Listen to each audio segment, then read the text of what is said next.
गरुड़ पुराण जीवन और मृत्यु का रहस्य। नमस्कार दोस्तों, स्वागत है आपका मेरे साथ इस ज्ञानवर्धक यात्रा में, जहां हम एक साथ उठाएंगे गरुड़ पुराण के पन्ने और जानेंगे जीवन और मृत्यु के गूढ़ रहस्यों को। गरुड़ पुराण हिंदू धर्म के 18 महापुराणों में से एक है, जो भगवान विष्णु को समर्पित है। जैसे गरुड़ भगवान विष्णु के वाहन ऊंचाइयों को छूते हैं, वैसे ही यह पुराण हमें जीवन और मृत्यु के गहन विषयों की गहराइयों तक ले जाता है।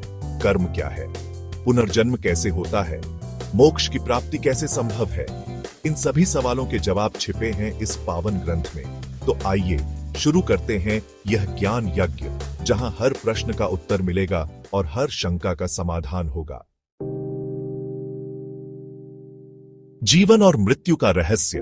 गरुड़ पुराण में मृत्यु को एक नए जीवन की शुरुआत बताया गया है। एक पड़ाव है जो आत्मा को एक शरीर से दूसरे शरीर तक ले जाता है। यह एक गहन यात्रा है, जहां आत्मा अपने कर्मों का लेखा जोखा लेकर यमलोक पहुंचती है। यमराज धर्मराज के रूप में न्याय करते हैं और आत्मा के कर्मों के आधार पर उसे स्वर्ग या नरक का मार्ग दिखाते हैं। अच्छे कर्म सुख और समृद्धि लाते हैं, जबकि बुरे कर्म दुख और पीड़ा का कारण बनते हैं। यह अध्याय हमें याद दिलाता है कि मृत्यु जीवन का अंत नहीं, बल्कि एक नई शुरुआत है।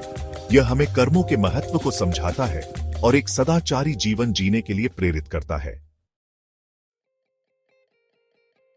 पुनर्जन्म और मोक्ष क्या मृत्यु के बाद जीवन है? गरुड़ पुराण कहता है हाँ, यह पुराण पुनर्जन्म के सिद्धांत को विस्तार से समझाता है। यह बताता है कि कैसे हमारे कर्म अच्छे या बुरे हमारे अगले जन्म का निर्धारण करते हैं। जीवन एक चक्र है, जहां मृत्यु एक पड़ाव है, एक नए जन्म का द्वार। लेकिन इस चक्र से मुक्ति भी संभव है, मोक्ष की प्राप्ति से।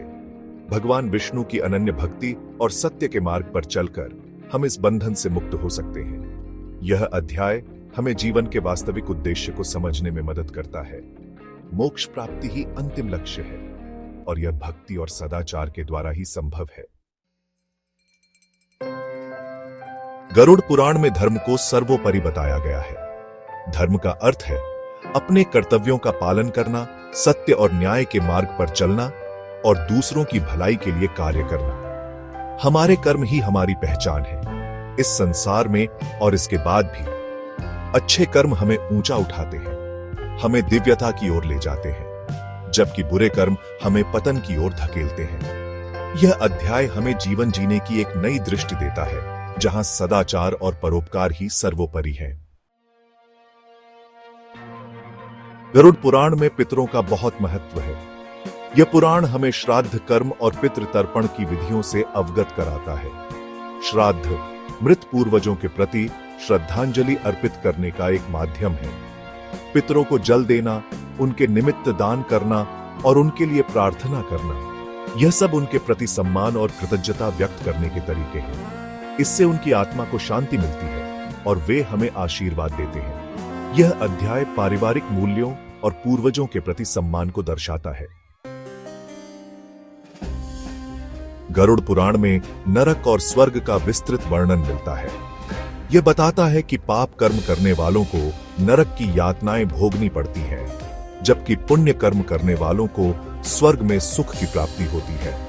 नरक के अनेक प्रकार हैं, जहां विभिन्न पापों के अनुसार दंड दिया जाता है। वहीं स्वर्ग में अपार सुख और आनंद है। यह वर्णन हमें पाप कर्मों से दूर रहने और पुण्य कर्म करने के लिए प्रेरित करता है। दोस्तों, गरुड़ पुराण हमें जीवन और मृत्यु के सत्य से रूबरू कराता है। यह हमें बताता है कि हमारे कर्म ही हमारे भाग्य का निर्माण करते हैं। यह हमें धर्म के मार्ग पर चलने, सदाचार का पालन करने और भगवान विष्णु की भक्ति में लीन रहने के लिए प्रेरित करता है। यह ग्रंथ विशेष रूप से अंतिम संस्कार और मृत्यु के बाद की प्रक्रियाओं में पढ़ा जाता है। यह हमें मृत्यु के भय से मुक्त करके एक नई आशा, एक नई रोशनी प्रदान करता है। तो आइए गरुड़ पुराण के ज्ञान को अपने जीवन में उतारें और एक सार्थक और सुखी जीवन जिएं।